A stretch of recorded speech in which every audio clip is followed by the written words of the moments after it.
Afternoon po sa lahat ng kapatid. Masayang-masaya kaming mag-asawa na kami po ay sinabihan ni nanay na magbe-birthday nga siya ngayon. Kaya ang aga-aga namin dito kanina, ayaw namin makita. Happy birthday, nanay! At alam ko na ikaw ay nabibless ni Lord. Alam niyo po si Nanay Gudilo, nagsisilbing inspiration siya sa aming iglesia.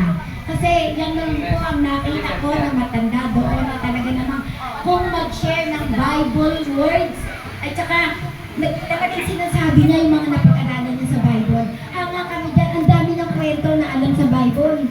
At saka yung mga Bible, ang galing ng memory niya. Kaya yan si Nanay, bless yan, kita niyo naman, di ba? Yes, Nanay. amen. At magtatagal pa ang buhay yan, alam na alam ko. Dahil si God ang nangunguna sa kanya. Nagpapasalamat din kami, nanay, na kami ay in-invite mo.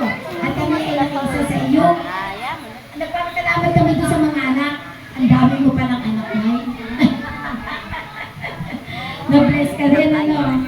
Maraming salamat po sa inyo at kami ay nakasama niyo sa pagdiriwang ng birthday ni nanay, ha?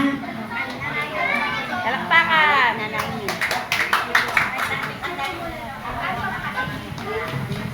Oh.